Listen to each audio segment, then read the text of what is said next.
Bonjour à tous les auditeurs de Liberté Politique. Nous avons le plaisir d'accueillir ce soir Laurent Aventin, l'auteur de notre dernier petit ouvrage La vaccination en question, qui fait le point sur les enjeux de la vaccination contre le virus du Covid-19. Quelques mots sur notre intervenant. Docteur en santé publique et économiste de la santé, Laurent Aventin est consultant indépendant. Il est spécialiste des maladies infectieuses et de la santé mère-enfant dans les pays en développement. Et pour cela, il a travaillé pendant de longues années pour des ONG internationales et pour le ministère des Affaires étrangères ou encore les Nations Unies. Laurent Aventin, c'est à vous. Donc, je suis plutôt spécialiste en fait des renforcements des systèmes de santé et je travaille depuis maintenant 25 ans dans les pays du Sud, donc essentiellement en Afrique et puis un petit peu en Asie et en Amérique latine. Voilà. Donc j'ai commencé ma carrière dans le secteur de la recherche, voilà, sur le VIH/SIDA. Donc je travaille sur les maladies infectieuses, VIH/SIDA, paludisme, tuberculose. J'ai travaillé sur Ebola aussi, voilà, donc essentiellement sur les maladies infectieuses et puis sur la santé mère-enfant. J'ai travaillé pour les Nations Unies, j'ai travaillé voilà, pour des administrations françaises. Voilà, donc j'ai une expérience qui est assez variée et j'ai été en poste ou en mission dans à peu près 25 pays différents. Voilà, donc c'est vraiment sous cet angle-là que j'aborde cette question-là. Donc c'est important de le préciser. Alors je suis pas, comment dire, je suis pas opposé à la vaccination. Hein. Je suis pas ce qu'on appellerait peut-être un anti-vax, même si je ne sais pas très très bien ce que ça signifie. Du fait de mon métier, j'ai un carnet de vaccination qui est à jour. Hein. Ça veut dire que j'ai été vacciné 3 fois contre la fièvre jaune, j'ai été vacciné contre l'hépatite, contre la méningite, voilà. Et je passe sur les maladies infantiles. J'ai pas de lien avec l'industrie pharmaceutique, donc je suis relativement indépendant. Donc aujourd'hui, je travaille à mon compte depuis une dizaine d'années. Voilà, je suis pas non plus un activiste, voilà, ni un membre ou un adhérent d'un parti politique, donc j'ai pas de consigne à donner. Voilà, donc c'est simplement que je vais essayer d'exposer en fait un ensemble d'informations et de réflexions qui sont pas celles que vous entendrez forcément au journal télévisé, dans les grands médias. Voilà. Donc je propose de commencer peut-être avec une petite chronologie, voilà, qui est des événements depuis maintenant un peu plus d'un an sur le Covid. Donc juste pour poser le contexte, on a eu le premier cas de Covid qui a été déclaré officiellement le 12 décembre 2019. Donc c'était un cas chinois. Le 7 janvier 2020, donc un peu moins d'un mois plus tard, on avait identifié donc officiellement le SARS-CoV-2 avec une annonce publique le 9 janvier. Voilà. Et on a un candidat vaccin qui a été développé à la mi-janvier, c'est-à-dire quelques jours après l'annonce de l'identification du SARS-CoV-2. Voilà. En Allemagne, c'est le professeur Ugur Sahin, qui est le patron de BioNTech, voilà, qui a conçu ce premier candidat vaccin à base d'ARN. Voilà, a-t-il déclaré en l'espace d'un week-end, voire même en l'espace de 2 heures. Voilà, donc ce qui paraît assez surprenant, voire même assez irréaliste pour les gens qui connaissent un petit peu ces milieux en fait de la biologie moléculaire et des process de l'élaboration des vaccins. Alors le 30 janvier, l'OMS évalue le risque épidémique au rang très élevé pour la Chine et élevé pour le reste du monde. Voilà, donc les choses vont aller ensuite très très vite. Le 3 février 2000, donc l'OMS diffuse le plan stratégique de préparation et de riposte de la communauté internationale. Et voilà, et donc le 11 mars 2020, l'OMS estime que Covid-19 peut être qualifié de pandémie, en fait, hein, pandémie mondiale. Quasiment un an après, en février 2021, on a 2 millions de personnes qui sont décédées, notifiées décédées à cause du Covid ou en lien avec le Covid dans le monde. Voilà. Et aujourd'hui, là, on est à peu près à 3,8 millions au moment où je vous parle. Voilà. Donc la France, on a 4 vaccins en fait qui sont disponibles avec une autorisation de mise sur le marché provisoire. On a donc BioNTech Pfizer, puisque les deux laboratoires se sont associés, avec une autorisation de mise sur le marché, donc une AMM qui a été accordée en décembre 2020. On a Moderna ensuite qui est arrivé le 6 janvier 2021 et AstraZeneca le 29 janvier 2021. Le dernier en date, c'est Johnson Johnson qui a reçu son autorisation le 11 mars de cette année. Donc je disais tout à l'heure que Goursein avait annoncé avoir élaboré le vaccin en quelques heures. Moderna a affirmé aussi avoir fabriqué son candidat vaccin en 2 jours. Hein. Voilà, donc très peu de temps après l'annonce de BioNTech. Donc raisonnablement, il est quand même très improbable que les vaccins aient pu être développés en quelques heures, comme ça a été affirmé. Bon, ça n'a pas été démenti, en tout cas par les auteurs ou par les porte-paroles de ces laboratoires. Voilà. Donc aujourd'hui, on a une production journalière de plusieurs millions de doses, hein, voilà, qui sont réalisées en un temps record. Voilà, au point de se poser la question en fait de la réalisation d'une telle faisabilité. Voilà, bon, alors il y a eu des milliards, hein, des dizaines de milliards qui ont été investis par le secteur public, par le secteur privé. Donc il y a effectivement eu des moyens considérables qui ont été mobilisés pour mettre au point ces vaccins. Bon, il faut des montages d'usines de production spécifiques, hein, voilà, donc ça c'est évidemment très important. C'est le cas pour les nouvelles biotechnologies, voilà, et en général, la mise au point d'un candidat vaccin, c'est mettons, entre 1 an et 36 mois, quoi. Enfin, entre 2 et 3 ans, c'est la moyenne, hein, voilà, pour un vaccin classique dont les processus sont en général maîtrisés, les process sont maîtrisés, et là, on utilise des nouvelles technologies. Alors, on verra qu'on utilise des nouvelles technologies pas seulement sur les vaccins à ARN messager, mais aussi sur les vaccins à adénovirus. Voilà. Qui sont les deux catégories de vaccins parmi les 4 que je viens de citer et qui sont mises à disposition en France et sur le marché européen. Donc, pour un processus classique d'élaboration et de production de vaccins, on a 2 grandes étapes. On a la production de la substance active et sa mise en forme. Bon, c'est approximativement la même chose sur les technologies qu'on utilise aujourd'hui, sauf que sur les biotechnologies, on peut avoir parfois des process qui sont plus rapides, en tout cas pour l'élaboration des candidats vaccins. Voilà, donc l'idée, c'est de produire une substance active qui consiste à obtenir un antigène, voilà, dont la fonction est de générer ensuite la production d'anticorps chez les personnes vaccinées. Bon, ça, c'est ce qu'on utilise habituellement, enfin, c'est la méthode qui est valable pour tous les vaccins, mais on a les méthodes avec les vaccins à virus atténué, qui sont l'essentiel des vaccins qu'on a produits jusqu'à maintenant. Et là, on a des technologies qui sont différentes et qu'on va aborder au cours de cette présentation. Voilà, donc on a en général pour les vaccins atténués des mises en culture, etc., des milieux de culture cellulaire, il faut doser l'antigène, il faut regarder quels sont les effets indésirables, etc. Donc ça prend beaucoup de temps. Et c'est la même chose normalement sur les vaccins tels qu'ils ont été faits pour le Covid. Et puis ensuite, on a une seconde phase, qui est une phase de mise en forme. Donc c'est la formulation des vaccins avec l'ajout d'excipients, de conservateurs et parfois d'adjuvants.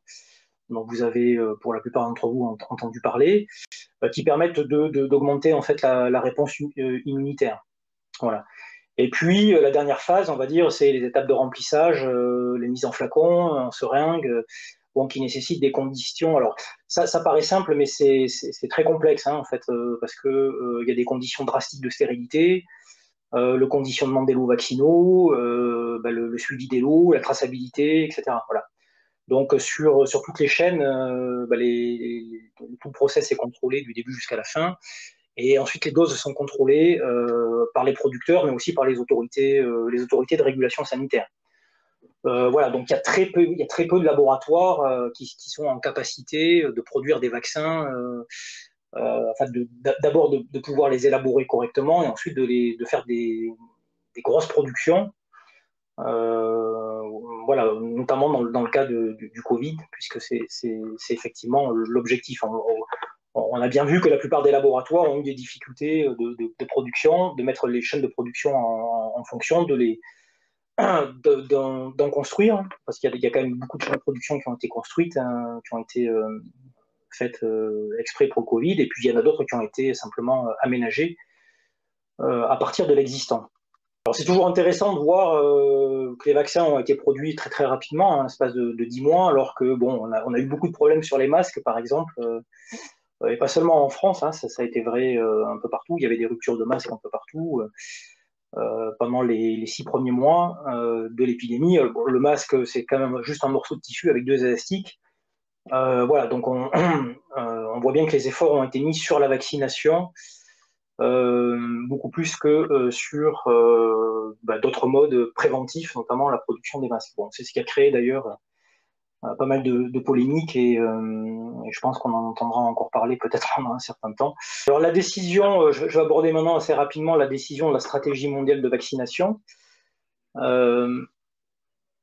Donc la décision a été prise très très rapidement. Voilà. Donc pour l'Europe, pour l'Occident, enfin les États-Unis, et puis bon après la plupart des pays se sont alignés sur les décisions occidentales. Alors on a une expérience précédente en France avec le H1N1, probablement certains se souviennent. Alors ça c'est vrai que ça fait maintenant une dizaine d'années, mais en juillet 2009, au moment alors que nous avions encore que 481 cas confirmés de grippe A en France, Roselyne Bachelot, qui était à l'époque ministre de la Santé, avait fait un achat de 94 millions de doses vaccinales. Voilà. Et 6 millions de Français se sont fait vacciner dans les vaccinodromes. Donc il y avait déjà une première expérience et une volonté de faire vacciner tout le monde. Voilà, donc récemment, enfin, quand je dis récemment, c'est en 2020, parce qu'il y a eu des procès là-dessus, notamment à cause des effets secondaires de ces vaccinations. On a su que les vaccins n'ont pas été testés avant d'être inoculés aux populations. Voilà. Alors il y a eu une subtilité qui n'était pas connue à l'époque et qui a été révélée par les affaires en justice en fait. C'était qu'il y avait eu l'utilisation d'un accord cadre qui permettait l'octroi d'une autorisation de mise sur le marché pour un nouveau vaccin en se basant sur une autorisation de mise sur le marché d'un vaccin déjà existant et qui lui était basé sur la souche H5N1. Donc c'était pas la même souche, voilà. Donc il y a eu un petit bricolage a priori, voilà, qui n'a pas respecté, en tout cas les codes de santé publique de l'Union européenne. Mais bon, ça s'est quand même fait, avec les accords et tous les accords du process en fait de validation de ces AMM sur le marché européen. Voilà, donc les fabricants ont été exonérés déjà à l'époque de toute responsabilité légale en cas de problème, comme c'est le cas aujourd'hui pour nos vaccins, les vaccins Covid. Donc voilà, on a un scénario qui est assez proche, hein, qui a eu lieu il y a 10 ans, qui est assez proche de ce qui se produit aujourd'hui. Alors, est-ce que la stratégie a été décidée par les autorités sanitaires françaises et européennes, par l'OMS ou par les laboratoires pharmaceutiques? Bon, c'est difficile à déterminer à l'heure d'aujourd'hui, parce qu'il y a une interpénétration des différentes sphères privées et publiques, qui est parfois difficile à analyser. Tant les liens en fait entre le privé et le public sont parfois inextricables. Voilà. Alors c'est sûr que l'annonce d'un candidat vaccin dès le mois de janvier a orienté en fait les décisions politiques et a orienté la décision d'une stratégie vaccinale. Ce qu'il faut savoir, c'est que pour qu'il y ait une autorisation de mise sur le marché provisoire ou conditionnelle, voilà, c'est des termes qui sont utilisés, le code de santé publique français, en tout cas, et probablement européen, mais il faudrait que je vérifie, précise qu'il ne faut pas qu'il y ait d'alternative. C'est-à-dire que pour qu'il y ait cette autorisation-là, il ne faut pas qu'il y ait un produit qui soit disponible et qui puisse apporter un avantage qui pourrait être en concurrence avec l'avantage qui serait annoncé par le vaccin. C'est intéressant parce que ça éclaire après les scandales qu'il y a eu par rapport à l'hydroxychloroquine et puis à l'ivermectine, donc qui sont deux produits, deux molécules qui sont tombés dans le domaine public, donc qui coûtent pas cher en fait, hein, ni à la production. Voilà, qui sont des produits qui sont testés depuis des décennies, qui fonctionnent bien. Bon, on en rediscutera tout à l'heure, mais voilà. Alors c'est vrai que l'hydroxychloroquine est pas très efficace pour des cas compliqués, enfin une fois que la maladie est vraiment déclarée. elle est plutôt efficace en début, en fait. Il vaut mieux avoir diagnostiqué le Covid rapidement, et l'hydroxychloroquine a une efficacité en début. Voilà. En revanche, l'ivermectine, elle a une efficacité qui a été démontrée, qui est démontrée en fait dans toutes les méta-analyses, quelles que soient les analyses qui ont été faites, les essais cliniques qui ont été faits à travers le monde. Alors, je passe au point suivant, qui est aussi un élément important, qui concerne le renforcement des systèmes de santé. Voilà. Donc ce renforcement, c'est la prise en charge en milieu hospitalier. Voilà. Donc vous avez tout suivi l'actualité, évidemment, et vous avez vu que les services de réanimation étaient surchargés. Voilà, donc il y a eu des annonces qui avaient été faites aussi par le gouvernement, notamment avec l'augmentation du nombre de lits en réanimation et en soins intensifs. Voilà, donc il faut savoir que le tarif en soins intensifs est assez élevé, puisqu'il est autour de un peu moins de 3 000 euros par jour. Donc il y a beaucoup de matériel, les respirateurs, voilà, des règles d'hygiène qui sont renforcées. On a 5 fois plus de personnel autour du lit du patient, voilà, que pour un sujet, enfin pour un cas d'une journée d'hospitalisation dans un service de médecine interne, par exemple. Voilà. Donc il y avait 12 000 lits qui avaient été annoncés. Bon, il y a beaucoup de professionnels de santé qui se sont plaints que ces 12 000 lits n'étaient pas disponibles, puisqu'il n'y en avait que 5 000 ou 6 000. Voilà, les professionnels de santé se sont plaints aussi, de toute façon, de la saturation des services, puisque avant le Covid, ils étaient déjà occupés en moyenne à 88%, ce qui est déjà un taux assez élevé. Puis avec des pics d'activité récurrents en hiver, voilà, où on a saturation de ces services. Donc évidemment, avec le Covid, les services ont été très vite saturés. Voilà. Mais donc il y a quand même une réforme hospitalière en France, qui date de la fin des années 90, donc il y a à peu près une trentaine d'années, et qui consiste à gérer la prise en charge sanitaire en limitant en fait les dépenses de santé pour réduire maintenant le déficit de la sécurité sociale. Donc, on a d'un côté des logiques qui sont des logiques, entre guillemets, cliniques, médicales, et puis d'un autre côté, on a des logiques de gestion qui ne sont pas toujours, en tout cas, enfin, qui ne vont pas dans le sens de l'urgence sanitaire qu'on a connue ces derniers temps. Donc, l'augmentation des lits, il ne faut pas trop compter dessus, parce que ça viendrait, entre guillemets, casser la dynamique qui a été mise en place depuis maintenant plusieurs décennies. Et puis on a aussi une population vieillissante, donc on a des séjours d'hospitalisation qui sont de plus en plus longs et de plus en plus coûteux. Alors je voudrais aborder maintenant la question du rapport bénéfice-risque, voilà, qui est un sujet assez important pour nos vaccins.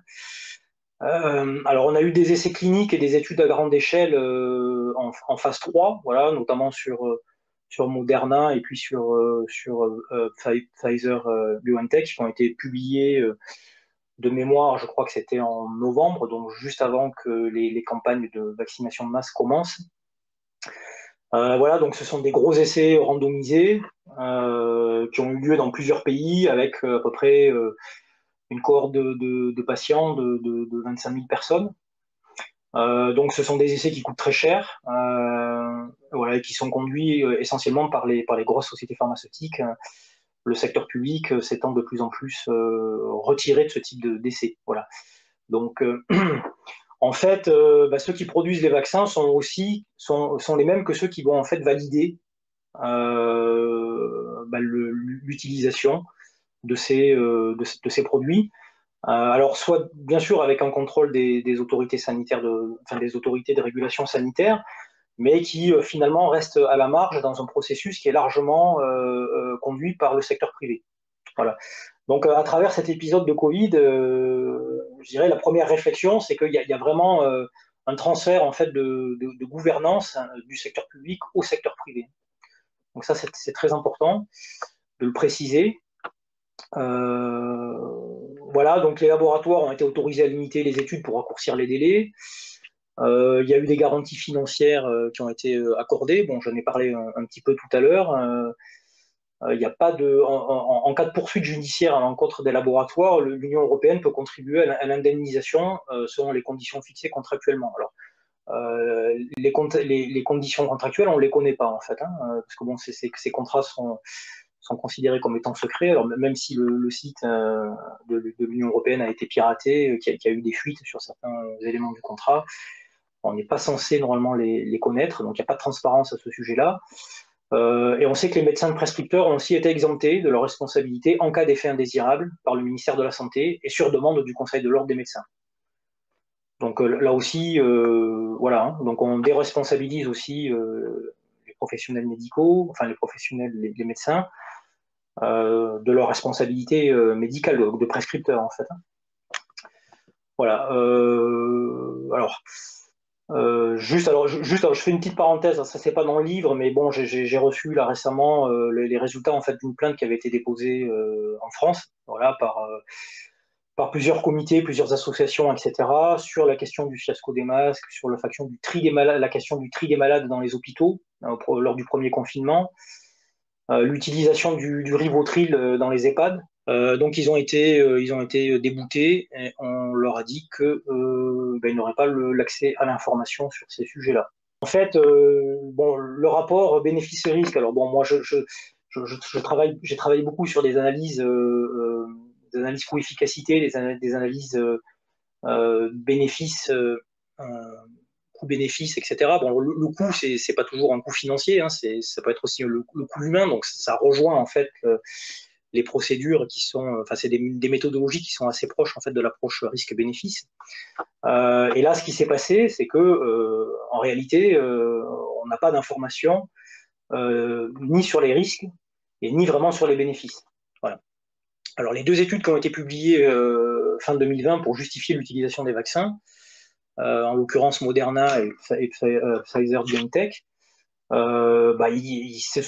un gruyère, quoi. En fait, hein, il manque énormément d'informations. Alors, je peux rapidement en énumérer quelques-unes. Pour le bénéfice, on a vu que l'efficacité, en fait, par rapport à ces études, était montrée uniquement sur la réduction des formes bénignes à modérées de l'infection à SARS-CoV-2. On n'a pas d'efficacité montrée sur les formes graves avec hospitalisation.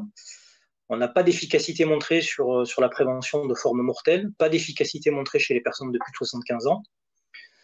Efficacité non montrée non plus chez les moins de 16 ans. Alors bon, depuis, il y a eu des études hein, qui ont été réalisées, mais au moment de la vaccination de masse, ces informations n'étaient pas disponibles. Efficacité non étudiée chez les immunodéprimés. Aucune donnée sur la prévention de la transmission du virus chez les personnes vaccinées. Voilà, qui permettent un retour à la vie normale, par exemple. Aucune donnée sur la persistance de l'effet du vaccin au-delà de 3 mois. Aucune donnée sur l'efficacité du vaccin sur les potentiels variants du virus. Voilà. Bon, je cite les principaux, mais il y en a d'autres. Et en ce qui concerne les risques, donc les risques, ce sont les effets indésirables. Donc pour les vaccins à ARN messager, une partie de l'ARN du virus est modifiée, voilà, puis introduit dans l'organisme. Donc il est lu par la machinerie cellulaire qui va produire elle-même des composants viraux, notamment la protéine spike. J'en parlerai aussi un petit peu tout à l'heure pour les gens qui ne sont pas familiers avec ces questions-là. Voilà, donc on n'a jamais eu en fait d'essai en phase 3 sur ce type de mécanisme, ce type de thérapie génique en fait chez l'homme. Les effets indésirables ne sont pas étudiés dans le temps, c'est-à-dire dans la durée. Alors c'est un peu différent de ce qui se passe avec les vaccins entre guillemets classiques à virus atténué, c'est-à-dire que on sait qu'ils ne sont pas dangereux pour la santé. Ce qui peut se produire souvent au moment de la vaccination, c'est qu'on peut avoir un choc anaphylactique, donc en fait une espèce de forme de réaction allergique. Donc en général, quand les personnes ont été vaccinées, s'il ne se passe rien dans la première semaine, voire dans les 3 premières semaines, on peut considérer que il n'y aura pas de problème avec le vaccin. Et par rapport à ce qui a été proposé avec le Covid, on a adopté la même attitude, ce qui est totalement illogique parce qu'on n'est pas du tout dans le même process que les vaccins classiques. On est plus proche d'une thérapie génique que d'un vaccin classique. Donc en fait, si on veut vraiment étudier les effets indésirables, il faut les étudier dans la durée. Voilà, on peut avoir des pathologies qui peuvent apparaître 2 ans, 3 ans, 4 ans, 10 ans après. Voilà. Et là-dessus, on n'a aucun recul. Alors, l'argument qui est avancé, c'est que face à l'urgence de la situation, on a pris ce risque-là.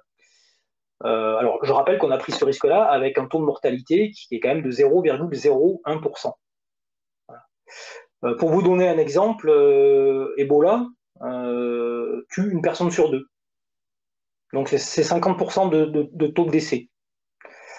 Quand il y a eu des propositions d'intervention, parce que par moi je suivais des projets par exemple en Guinée-Conakry, bon, je ne sais pas si vous vous souvenez, mais c'est MSF qui a, grâce à ses relais dans les médias, qui a poussé un coup de gueule et qui a dit la communauté internationale ne fait rien, et qui a mis l'OMS devant ses responsabilités. L'OMS s'est mise à bouger quelques mois après.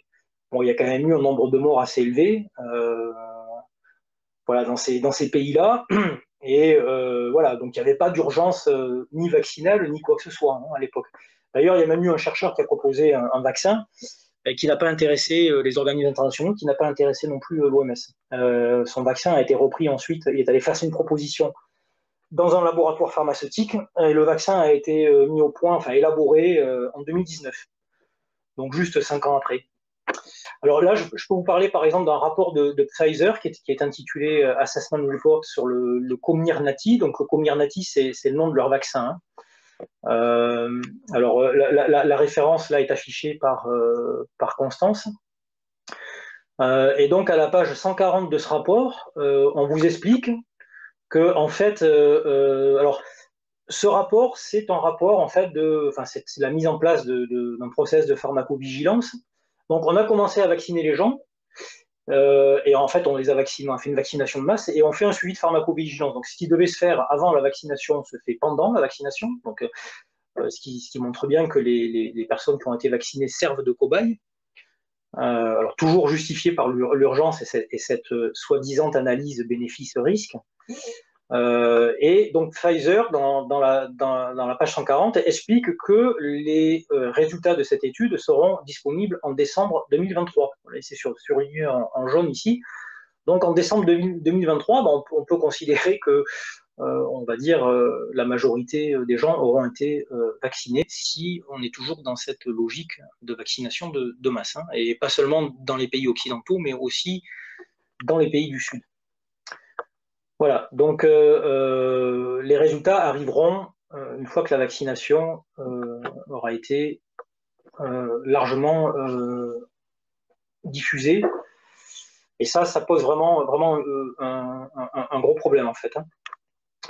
Alors, normalement, dans le Code français de santé publique, et c'est le cas en général partout en Occident, et c'est le cas au niveau mondial, c'est qu'il y a normalement une obligation du consentement libre et éclairé des personnes qui se voient prescrire un traitement, que ce soit un traitement préventif ou curatif. Donc c'est le cas pour les vaccins.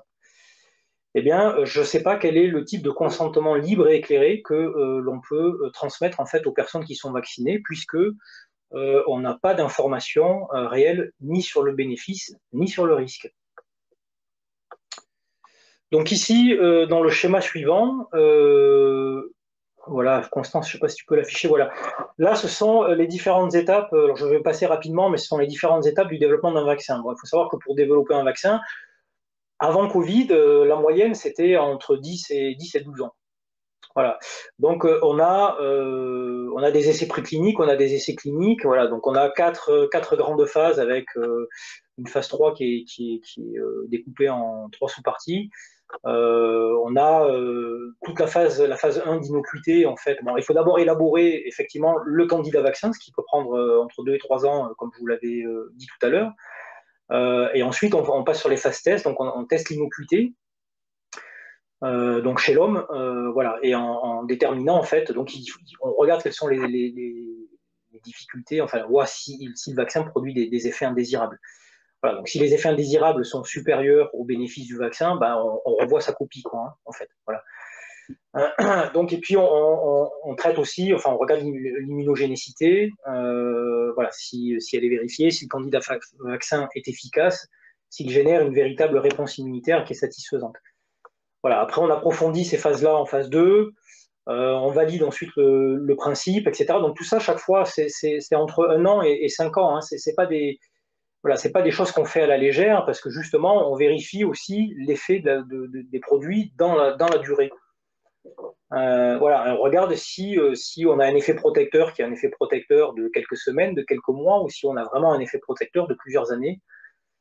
Voilà, sinon vous passez votre temps à vacciner les gens. Voilà. Et puis on a l'efficacité, le fameux rapport bénéfice-risque qu'on a évoqué tout à l'heure, hein, qui est très important, qui est une phase très importante et qui est souvent une phase assez longue, en fait. Hein, voilà. Et puis on a la phase 4, qui est la phase de pharmacovigilance, et qui est cette phase de commercialisation et d'utilisation des vaccins. Et on essaie de voir quels sont les effets indésirables, cette fois sur une population qui est beaucoup plus large que celle sur laquelle les essais cliniques ont été pratiqués. Voilà. Donc là, rapidement, par exemple, l'essai clinique AstraZeneca, c'était 23 848 candidats, voilà, répartis sur Brésil, Afrique du Sud et Royaume-Uni. Voilà. Donc c'est un échantillon qui est effectivement, alors ça peut paraître beaucoup, hein, on peut penser qu'il y a un grand nombre de personnes, mais c'est un échantillon qui est très faible pour certaines catégories de personnes. Par exemple, sur les femmes enceintes, on n'a pas de résultats significatifs. Sur les plus de 75 ans, c'est pareil, on n'avait pas de résultats significatifs. Bon, voilà. Pas représentatif en tout cas. Donc en fait, on n'a pas d'informations sur ce qui se passe chez ces personnes une fois que le vaccin est inoculé. Alors on n'a pas le temps de vérifier que ces essais, voilà, que ces essais soient enfin on peut pas les justifier tels quels. Donc en fait, la phase de pharmacovigilance, on est passé directement à la phase 4, quoi, qui est en fait une phase de pharmacovigilance après commercialisation du produit. Voilà. Alors j'essaie voilà. Alors ce que je voulais vous dire aussi, c'est que la pharmacovigilance qui est réalisée aujourd'hui, c'est une pharmacovigilance qui n'est pas, comment dire, qui n'est pas avec à déclaration obligatoire. On a des systèmes de pharmacovigilance pour les vaccins spécifiquement. On en a par exemple un aux États-Unis qui s'appelle le VAERS, qui est un système déclaratif, mais qui est un système déclaratif passif, c'est-à-dire qu'un médecin qui va constater le déclenchement d'une pathologie, voilà, un phénomène qui est anormal suite à la vaccination, il peut faire le choix de le déclarer dans ce système-là ou de ne pas le déclarer. Voilà. Donc ça veut dire que vous avez finalement que la pointe de l'iceberg, voilà, qui est apparente, mais tout ce qui se passe dessous, vous ne le savez pas. Et donc, il y a eu d'autres études, enfin, notamment sur ce système du VAERS. Alors, ce n'est pas dans le petit livre rouge, là, parce que ça, c'est des informations que j'ai récupérées plus tard, mais il y a des études qui ont montré qu'en fait, ce qui apparaissait comme effet indésirable et qui était notifié au VAERS représentait 1% de la réalité. C'est-à-dire que si on vous déclare, par exemple, je prends le nombre de décès qui sont déclarés dans le cadre du système de pharmacovigilance européen, justement pour les vaccins du Covid, on a à peu près autour de, je sais plus, 12 000 ou 13 000 morts aujourd'hui. Ben, ça veut dire que si vous multipliez par 100, ça veut dire que la réalité du nombre de morts en fait, qui seraient déclarés à cause de la vaccination, ce serait 1,2 million ou 1,3 million. Voilà. Et pareil sur l'ensemble des effets indésirables. Alors, les effets indésirables, je peux les. Alors évidemment, ça, ce sont des hypothèses, hein, voilà, puisqu'on n'a pas les moyens de vérifier. Donc, je ne suis pas en train de vous dire qu'il y a forcément 1,2 million morts à cause de la vaccination, mais c'est ce que disent en tout cas certains scientifiques qui disent que ce qui ressort, ce qui est déclaré, qui n'est pas obligatoire, ne représente qu'une toute petite partie de la réalité. Voilà.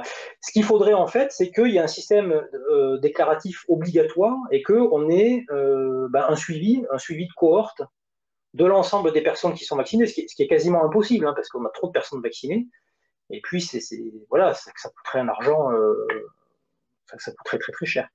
Mais et puis il n'y a pas de dispositif pour l'instant actuel là-dessus. Je ne sais pas s'il y a volonté de faire ça ou pas à ma connaissance en tout cas. Et donc voilà, on n'a pas véritablement une information précise sur les cas, les problèmes qui sont liés en fait à la vaccination. Alors on a ça aussi au Royaume-Uni avec ce qu'on appelle le Yellow Date. C'est un système déclaratif qui est non obligatoire aussi. Et on a ça aussi en France avec l'ANSM, donc notre agence de régulation sanitaire, et qui n'est pas non plus un système obligatoire. Mais je peux citer les quelques cas, donc les cas qui ont été cités et qui sont déclarés. Donc vous allez voir, la liste est assez longue. en lien avec la vaccination, hein. Donc, alors, juste pour vous donner un éclairage, le rapport, je parle du rapport de la NSM, donc qui va jusqu'au 3 juin. Hein, voilà, donc on a à peu près 50 000 cas d'effets indésirables depuis le début de la vaccination, c'est-à-dire depuis le 27 décembre 2020 jusqu'au 3 juin, donc à peu près 5 mois.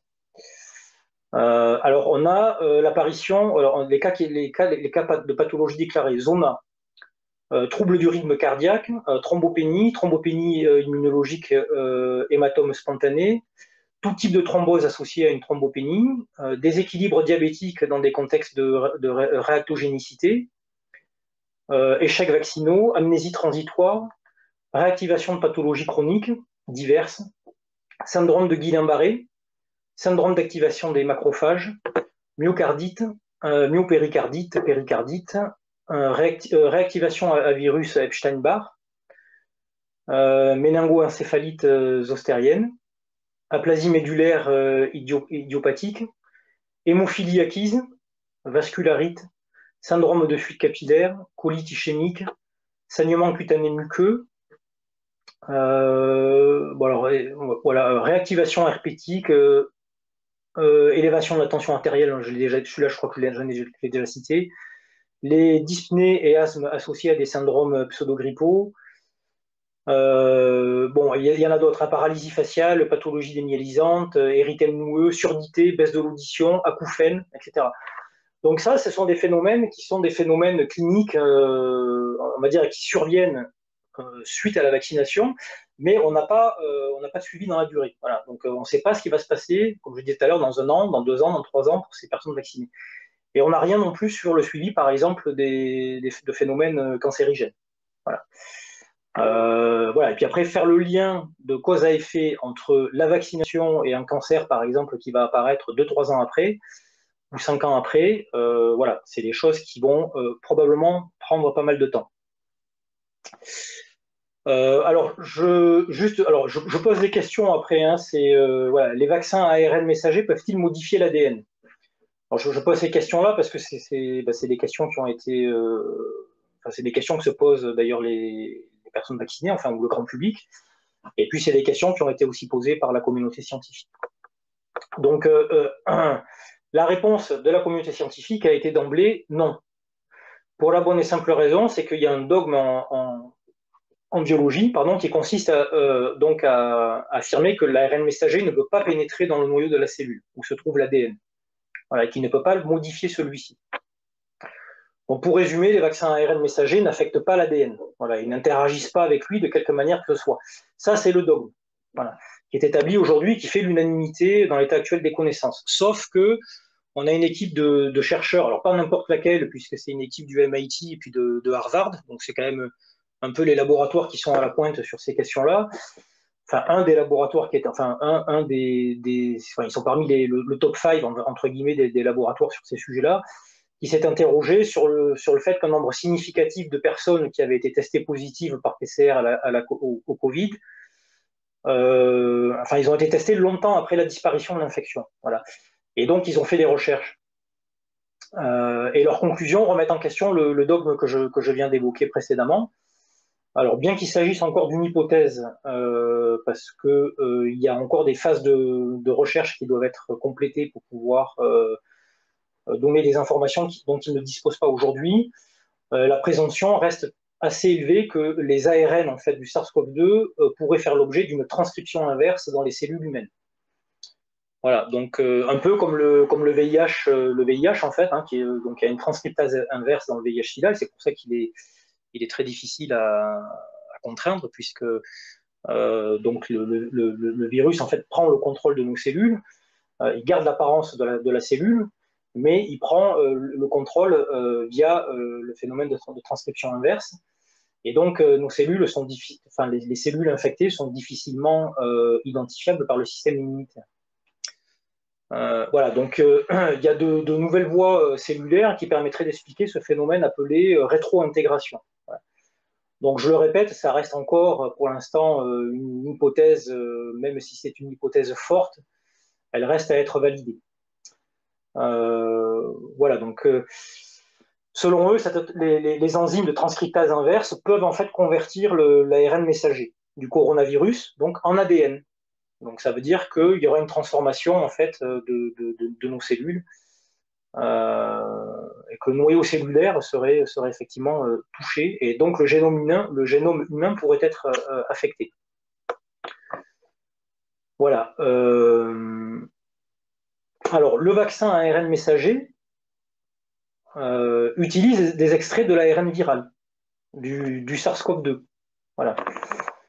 Alors l'ARN messager va coder en fait la protéine spike. Voilà, donc la protéine spike, c'est ce que j'expliquais enfin, je voulais dire 2 mots là-dessus. C'est la protéine en fait qui permet au coronavirus de se lier au récepteur de nos cellules et d'infecter nos cellules.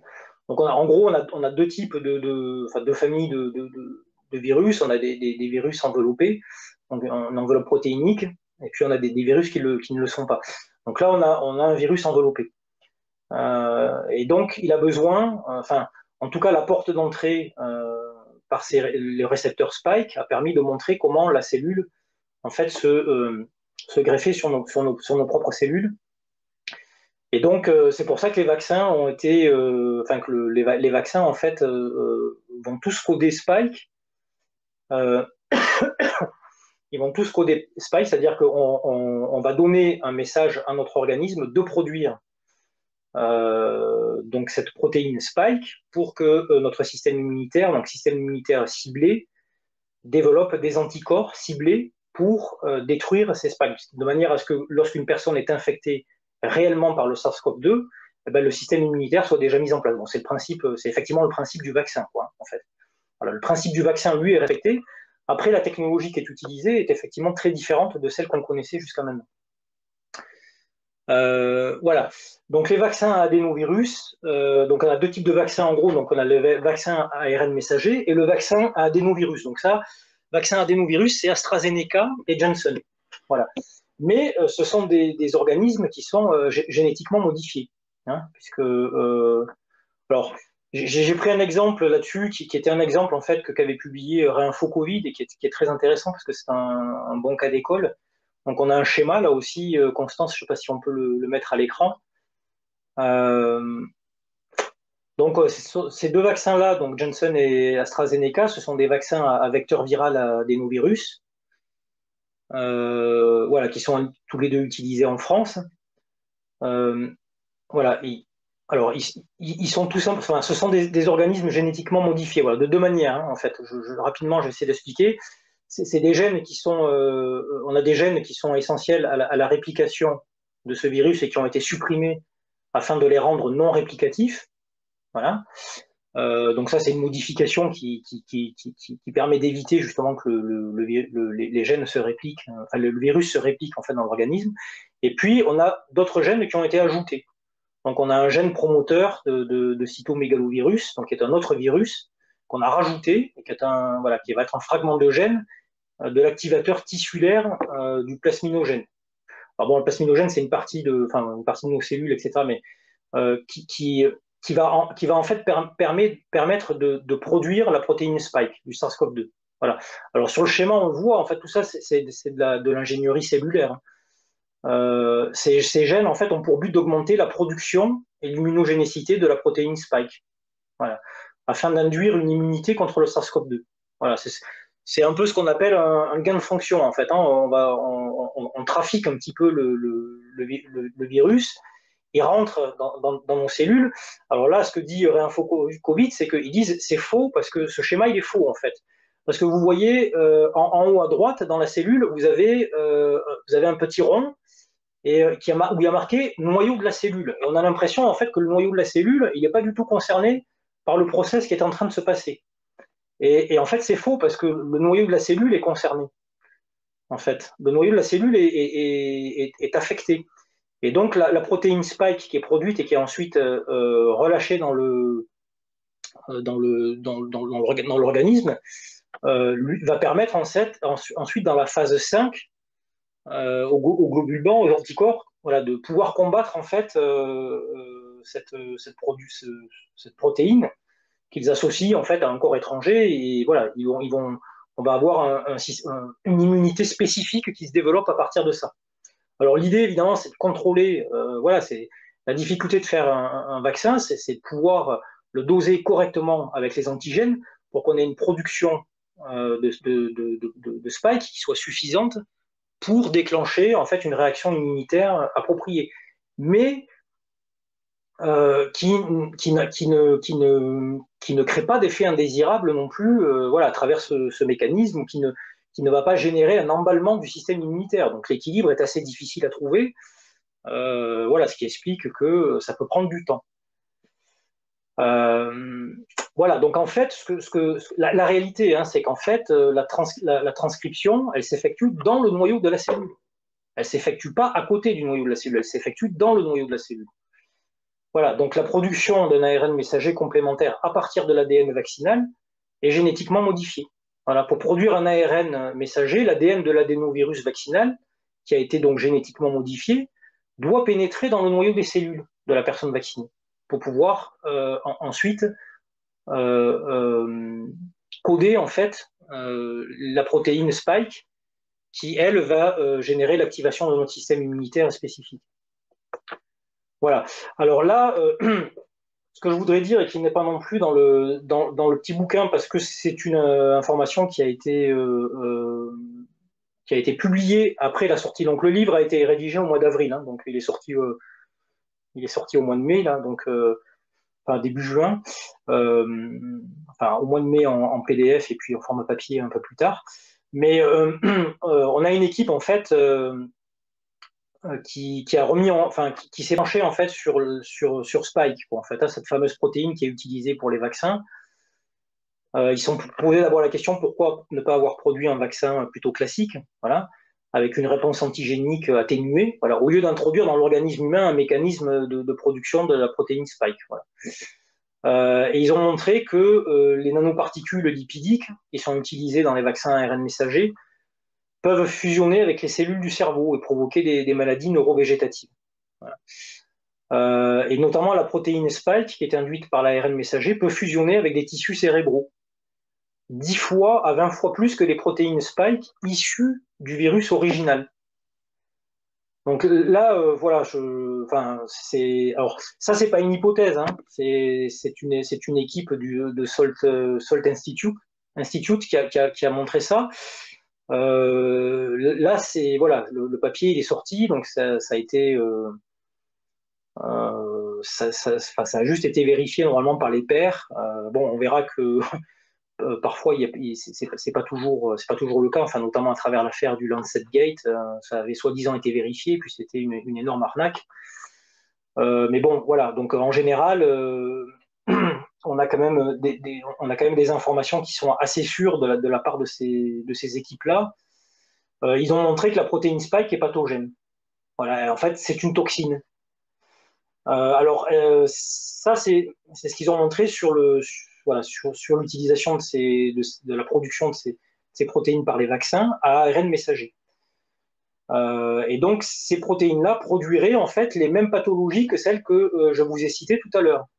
C'est-à-dire qu'ils disent que Spike en fait produit des maladies qui sont finalement les mêmes que celles que le SARS-CoV-2. Donc ça va créer aussi pas mal d'ambiguïtés. Alors ils ont cité le zona, la péricardite, la pneumonie, les caillots sanguins, donc les thromboses, voilà, les saignements vaginaux, l'apparition de maladies auto-immunes, voilà, les fausses couches. Voilà, donc bon après ça va se confirmer dans le temps ou pas. Hein. Moi je vous dis ce qu'a publié cette équipe-là. Hein. Voilà. Alors vous me direz, si vous ne faites pas vacciner, il y a un risque aussi, c'est clair. Si les gens ne se font pas vacciner, il y a également le risque qu'on connaît aujourd'hui. Hein. Voilà. Mais c'est important de savoir qu'il y a aussi un risque avec la vaccination, ce qui n'est évidemment pas dit voilà, on va dire dans les circuits d'information classiques, parce qu'il y a volonté de faire vacciner le maximum de personnes pour atteindre une immunité collective. Bon, j'avance un petit peu parce qu'après, il y a d'autres publications sur les sujets aussi. Il y a d'autres équipes qui ont confirmé ça, notamment le professeur Biram Breidel, qui est lui un spécialiste en immunologie virale. Voilà. et qui a fait une interview sur, voilà, sur une chaîne de télévision. Et il dit voilà, j'ai récupéré un extrait. Il dit jusqu'à récemment, nous n'avions jamais pensé que les protéines spike pouvaient être toxiques. Les vaccins à ARN messager qui ont été testés pour la première fois sur les animaux et dont les études n'ont jamais été rendues publiques montrent que les nanoparticules d'ARN messager ne restent pas localement au point d'injection dans le tissu musculaire, comme supposé et revendiqué par les fabricants, mais vont dans les organes à des concentrations parfois dramatiques où ils sont transférés de cellule en cellule et absorbés en continu. Bon, voilà, donc j'avance là-dessus. J'essaie d'aller un peu vite parce que je vois que je suis en dépassement. Alors, vaccination et apparition des variants, est-ce qu'il existe un lien? Alors, là aussi, il y a plusieurs théories, enfin, il y a plusieurs personnes qui ont avancé des éléments. Bon, l'essai clinique d'AstraZeneca, il a été réalisé au Royaume-Uni, en Afrique du Sud et au Brésil. Bon, ça coïncide beaucoup avec les pays où les premiers variants sont sortis. Il y a eu aussi des essais en Inde, voilà, donc il y a le variant indien. Il y a eu des essais aussi aux États-Unis et il y a eu le variant californien. Bon, voilà. On peut se poser des questions. Alors en même temps, c'est les pays où l'épidémie, entre guillemets, a évolué le plus rapidement. Donc là où il y a, entre guillemets, une forte ascension du virus, c'est là aussi, là où il y a une forte pression, c'est là aussi où on peut supposer qu'apparaissent les variants. Voilà. Mais beaucoup de personnes disent, mais non, les variants sont apparus avant la vaccination de masse. Alors c'est vrai dans certains endroits, sauf que ce sont des pays dans lesquels on a eu des essais cliniques. Donc on a eu on a eu des milliers de personnes qui ont été vaccinées bien avant qu'apparaissent les variants. On peut effectivement penser que les variants sont apparus suite à ces essais cliniques. Voilà. Mais là-dessus, il n'y a pas non plus il n'y a pas vraiment de discussion sur ces sujets. J'ai cherché, il n'y a pas. On considère que c'est pas un sujet en fait. Bon, moi je pense que ça peut être, d'un point de vue épidémiologique, c'est très intéressant d'approfondir ces questions et au moins de montrer qu'il n'y a pas de lien. Voilà. S'il n'y en a pas, il faut aussi le démontrer. S'il y en a un, il faut aussi le montrer. Voilà. Alors c'est ce que dénonce en fait le virologue Gert van den Bosch, voilà, qui a fait un appel en fait à l'OMS, etc., et qui dit que la vaccination contre le Covid affaiblit en fait notre système immunitaire et du coup accélérerait la transmission du SARS-CoV-2. Voilà, ce qui définit comme un phénomène d'échappée immunitaire. Alors son hypothèse est assez intéressante, voilà. Et donc il dit il y a une sélection naturelle qui se fait et qui fait que ce sont les vaccins en fait les plus virulents qui vont avoir le mode de transmission le plus rapide, qui vont finalement survivre et qui vont se développer face à la vaccination.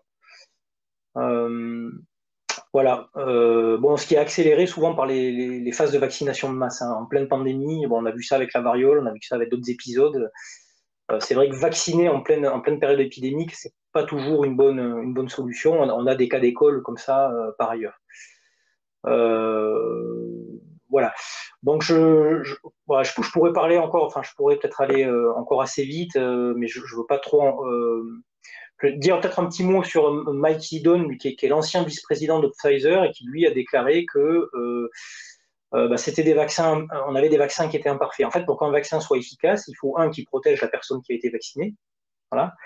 Et deux, le deuxième aspect, c'est qu'il faut que la personne qui a été vaccinée ne transmette pas le virus, c'est-à-dire qu'elle peut être elle protégée, mais elle peut continuer à être vecteur du virus. Donc, si elle continue à être vecteur du virus, le vaccin n'est pas considéré comme véritablement efficace. Donc, il faut que ces deux critères soient au moins remplis. Et Mike Yeadon dit ces critères-là ne sont pas remplis. Et il n'a pas tout à fait tort parce que effectivement, on a constaté, par exemple, dans des EHPAD ou dans des communautés religieuses où l'ensemble des personnes sont vaccinées, on a des gens qui sont effectivement positifs longtemps après la vaccination. Et puis, on a aussi des déclarations d'épidémie voilà, qui apparaissent un certain temps après la vaccination. Alors, le vaccin a un effet protecteur, c'est-à-dire qu'on n'a pas pour l'instant de cas graves, mais les gens, enfin les personnes sont porteuses du Covid et peuvent transmettre le Covid à d'autres personnes.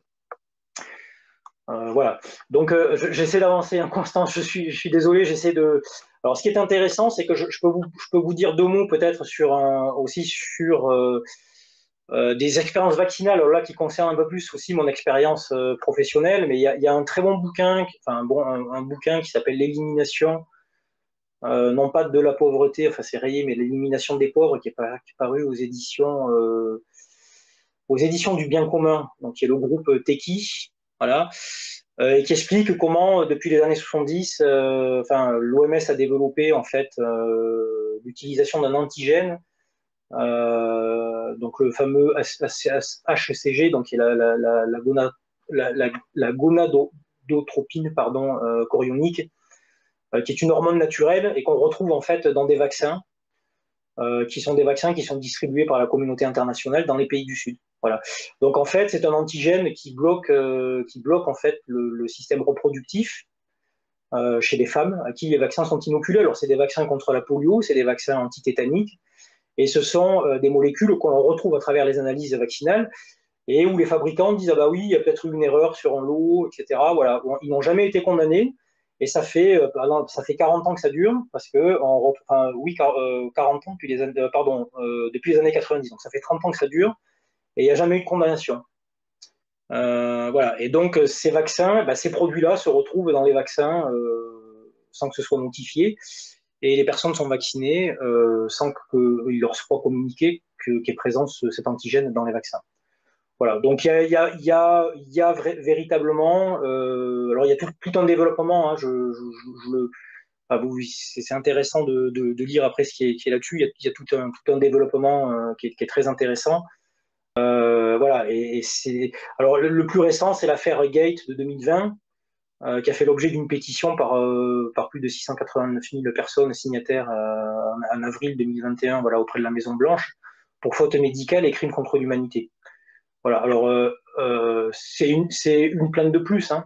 Voilà, à cause justement de cet antigène HCG dans les vaccins anti-polio qui ont été distribués par la Fondation Gates. Voilà. Alors il est peu probable que la Fondation et son représentant puissent faire l'objet d'une condamnation. Les autres ne l'ont pas fait avant lui. Je ne pense pas que ça posera problème.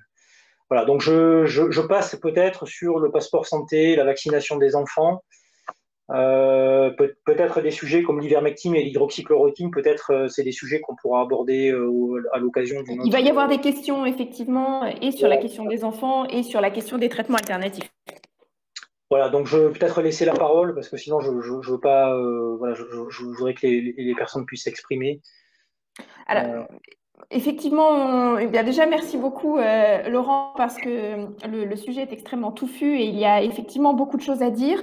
Donc, ce qu'on peut retenir pour synthétiser, c'est qu'effectivement, c'est un flou médical, je ne dirais pas un flou artistique, mais un flou médical organisé qui est autour de cette vaccination. Et ce qu'on ressent très bien dans votre petit ouvrage, c'est que sans tomber dans ce fameux discours complotiste que les médias adorent stigmatiser, il y a suffisamment d'éléments rationnels qui posent problème, et je pense que vous les avez bien fait ressortir, sur l'absence d'études sérieuses, sur l'absence d'un véritable questionnement sur le bénéfice-risque, etc.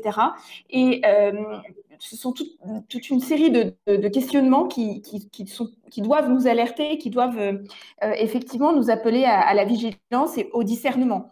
Alors, si j'essaie de reprendre un peu le fil des questions qui nous ont été posées pendant tout l'exposé. Il y a évidemment des regroupements de questions.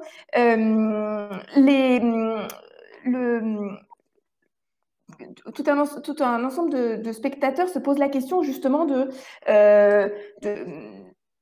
cette pression à la vaccination qui est entretenue par les médias, par le pouvoir politique. Comment expliquer cette pression à la vaccination, sachant que d'une part, il y a tous ces effets secondaires et qu'ensuite, que finalement, il n'y a pas de retour à la normale possible, puisque effectivement, les gens qui sont vaccinés continuent de transmettre le virus, que finalement, fondamentalement, ça ne soigne pas. Qu'est-ce qui explique cette fixation sur la vaccination comme seule solution? Alors ça, c'est effectivement une question fondamentale. Il y a plusieurs hypothèses ou plusieurs étapes à ça. Bon, moi, comme je l'ai dit au début, hein, c'est bon, ayant fréquenté ces milieux pendant, enfin, et continuant à les fréquenter d'ailleurs, je, enfin notamment les politiques de santé publique autour de l'accès aux médicaments et de l'accès à la vaccination. Je crois pas en fait à la, à la découverte d'un candidat vaccin en quelques jours. Enfin, je veux dire, tous les gens qui travaillent dans ce milieu-là savent très bien que c'est pas possible. Ou alors, il faut que ce monsieur joue au loto, il a toutes ses chances de remporter le gros lot. Mais euh, voilà, enfin, c'est pas pensable qu'on ait pu élaborer un candidat vaccin en quelques jours, hein, encore moins en quelques heures. Ça, c'est la première chose. La deuxième chose, bon, c'est qu'il y a un enjeu financier qui est très important. Ça, tout le monde l'a bien compris. Je dirais la troisième chose, c'est je dirais la plus grosse des supercheries dans cette affaire, c'est en fait, il y a eu un transfert de gouvernance du secteur public au secteur privé c'est quelque chose qui n'a jamais été vu dans l'histoire auparavant. C'est-à-dire que là, aujourd'hui, vous avez en gros une dizaine de laboratoires qui font la pluie et le beau temps sur la population mondiale avec avec cette histoire d'épidémie. C'est travers la mise en place d'une politique vaccinale de masse, et on voit bien que on ne dit pas simplement aux gens si vous voulez vous faire vacciner, vous pouvez vous faire vacciner, puis les autres, vous pouvez continuer à avoir une vie normale. Non, on voit bien qu'il y a un ensemble de contraintes, voilà, qui sont des contraintes légales, qui imposent aux gens de porter des masques, et qui imposent aux gens de fermer leur commerce, et qui imposent aux gens de garder les enfants parce que les écoles ferment, voilà, qui imposent aux gens un ensemble de modes de vie qu'ils n'ont pas choisis, voilà, à travers, bien sûr, les instances gouvernementales. Mais on voit bien que ces décisions-là sont finalement... est-ce que ces décisions viennent de nos gouvernants politiques ou est-ce qu'elles viennent des conseillers de ces unités Mais il y a une interpénétration. Ce que vous expliquez bien dans le livre, Bien c'est sûr. qu'il y a une interpénétration telle qu'on ne sait plus qui est politique et qui est scientifique finalement. Mais bien sûr, bien sûr, ce que la plupart des gens ne savent pas, c'est que, enfin, il y en a quand même qui le savent, hein, mais c'est que les experts, en fait, qui viennent des agences de régulation sanitaire sont des experts qui viennent de l'industrie pharmaceutique et vice-versa. C'est ce qu'on appelle le pantouflage. On a des gens qui font des allers-retours systématiquement, qui vont travailler quelques années dans l'industrie pharmaceutique, qui vont travailler quelques années pour le gouvernement, etc. Et tous ces gens-là se connaissent. Ce sont des petits milieux, ils se connaissent, etc. Donc ils sont ils sont à la fois juges et parties. C'est-à-dire que quand ils sont du côté des organes de régulation, ils donnent les autorisations de marché, et ils donnent les autorisations de marché pour des laboratoires pendant lesquels ils ont travaillé pendant 10 ans, pendant 15 ans. Bon, ça a été le cas de Roselyne Bachelot, par exemple, elle a travaillé pour l'industrie pharmaceutique avant de rentrer en politique. Donc c'est des milieux qu'elle connaît très bien. Donc il y a du pantouflage. Et on a des élus politiques, des députés, des sénateurs, même des ministres, etc., qui passent dans ces industries-là, qui travaillent dans ces industries-là, qui ont des places ensuite et qui peuvent revenir dans la politique. Donc tout ça, ce sont des... Avec un jeu de va-et-vient permanent. Un jeu de va-et-vient permanent. Donc en fait, dire qu'il y a une indépendance des autorités de régulation sanitaire, c'est un leurre. C'est un leurre. D'ailleurs, je le rappelle, bon, c'est dans le livre, mais là, j'en ai pas parlé, mais l'affaire du sang contaminé en France avec le VIH, hein, dans les années 80, on a mis en place une agence de régulation sanitaire qui s'appelait à l'époque l'AFSAPS, d'accord, pour éviter justement ces conflits d'intérêts entre l'industrie pharmaceutique et les autorités sanitaires. Sauf que l'AFSAPS a été lié à un ensemble d'affaires de corruption, voilà, de pantouflage de corruption. Il y a eu des condamnations. L'AFSAPS a changé de nom, est devenue la NSM.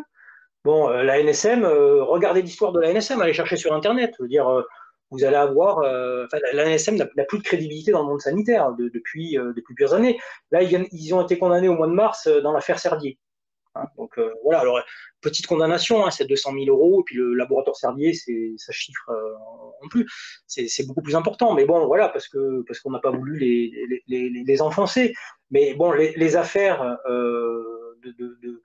de pantouflage, de corruption, d'arrangement, etc., continuent, même en ayant mis un organe de régulation, parce qu'on retrouve les mêmes personnes. Ce sont les mêmes personnes qui circulent à travers ces organes. Et donc, voilà. On a toute une série aussi de questions, c'est un point que vous aviez prévu d'aborder, mais autour des traitements alternatifs, donc l'ivermectine, l'hydroxychloroquine naturellement. Euh, Est-ce qu'on a quand même un minimum de recul sur la fiabilité de ces traitements, en particulier s'ils sont pris en début, de contamination et avant l'aggravation des symptômes? Est-ce qu'il y a vraiment un minimum de résistance du corps médical qui peut prendre le risque d'accorder ces médicaments? Quelles preuves on a de leur efficacité? Est-ce que vous pouvez revenir rapidement là-dessus? Oui, bien sûr. Alors, bon, je peux parler rapidement des deux traitements qui ont été annoncés comme étant efficaces. Bon, c'est ce qu'avait dit notamment le professeur Raoult, ce qu'avait dit le professeur Perron, et puis d'autres médecins. Donc, l'hydroxychloroquine avait montré des effets thérapeutiques intéressants. Alors, plutôt en début en fait de prise en charge, c'est-à-dire que il vaut mieux diagnostiquer la pathologie, enfin le Covid assez tôt, et le traitement peut être efficace si le traitement est pris très rapidement. Dès que la situation, dès que l'état en fait, dès que l'état clinique du patient se désagrège, bon, l'hydroxychloroquine a un effet qui est très peu visible ou très peu démontré. Donc voilà. En revanche, sur l'ivermectine, toutes les études montrent que le produit est extrêmement efficace. Donc toutes les études, par exemple, les grosses méta-analyses qui ont été faites. Alors une méta-analyse, ça veut dire que on prend en fait les études qui ont été réalisées avec l'ivermectine, qui ont été réalisées dans le monde dans des circonstances qui sont des circonstances qui permettent de comparer en fait les résultats. Donc vous avez par exemple 25 études qui ont été réalisées dans différentes régions du monde avec différentes équipes, etc., et qui montrent un taux d'efficacité de l'ordre de 80%. Et la conclusion, voilà, ça a été le cas d'une étude, par exemple, qui a été réalisée par United, financée par une ONG. Alors, United, c'est une organisation internationale pour l'accès aux médicaments qui est basée à Genève, et qui était en lien avec l'OMS et une ONG était impliquée. Et en gros, tous les résultats montrent que l'ivermectine est efficace à tous les stades de la prise en charge. Et la conclusion, c'est que on considère que c'est pas suffisamment satisfaisant pour valider en fait un protocole avec l'ivermectine. Alors là, ce qui peut être très intéressant, hein, c'est que si Constance, vous pouvez peut-être faire apparaître le petit schéma sur la courbe en fait de l'épidémie en Inde. Et je vais Ouais. illustrer avec le cas indien. Bon, Ah mince. alors c'est sur le point 13, les traitements efficaces et non validés. Alors attendez, j'ai pas dû le télécharger. Une seconde, je le récupère. Patientez juste une petite D'accord, minute. d'accord, d'accord. Allez-y. Bon, après, je peux peut-être commenter, mais rapidement. Mais bon, en gros, si vous voulez, on a été alimenté par la crise en fait de Covid en Inde pendant une partie tout le mois de mars et tout le mois d'avril. Hein. Et donc on a montré les images avec les hôpitaux, les gens qui étaient couchés dehors, les cimetières qui n'en finissaient plus, où on creusait des tombes, etc. Bon, il y a eu une épidémie dramatique, hein, ça se chiffrait, on avait plus de 2000-3000 morts par jour. Voilà. Donc, et donc, qu'a fait l'Inde? L'Inde a mis en place, alors elle a commencé sa campagne elle a mis en place un protocole avec l'hydroxychloroquine et l'ivermectine. Et 10 jours après, donc à partir du 8 mai, la courbe de l'épidémie, elle a fait ça. Elle est montée et elle est redescendue aussi vite qu'elle est montée. Donc c'est intéressant si on a la courbe sur le schéma. Vous voyez, ici, le point culminant en haut, c'est le 6 ou le 8 mai, je ne sais plus très bien exactement. Et puis là, plus un article, plus rien, plus terminé, sauf pour critiquer l'Inde qui avait mis en place ce protocole et qui a dit l'Inde ne respecte pas les recommandations internationales de l'OMS sur la prise en charge du Covid. Voilà. Alors, on pourrait se dire, bah, c'est la vaccination qui a fait effet. Impossible, parce qu'à cette date-là, il y avait moins de 5 millions de personnes qui étaient vaccinées. Voilà, donc sur une population, voilà, la population indienne qui chiffre en centaines de millions, la vaccination, rien du tout. On pourrait se dire, ce sont les mesures barrières qui ont fait effet. Alors, bah, vous pouvez regarder toutes les photos qu'on vous a montrées dans les hôpitaux, partout ailleurs, etc., pendant la période où ça flambait. les gens ne portent pas les masques. Enfin, c'est comme en Afrique, c'est comme ailleurs. C'est très difficile de faire respecter les règles de barrière sociale et le port du masque dans ces pays-là. Les gens ne les portent pas. Les gens ne les portent pas. Voilà. Et alors, moi, je travaille en Afrique, je vais régulièrement en Afrique. Voilà, je suis, comment dire, je suis toujours stupéfait de voir le peu de cas qui existent. On a une incidence en fait qui reste très très faible, et même à la première, à la deuxième, à la troisième vague, ils sont très très peu touchés. Alors la question, c'est de se dire pourquoi est-ce qu'ils sont peu touchés.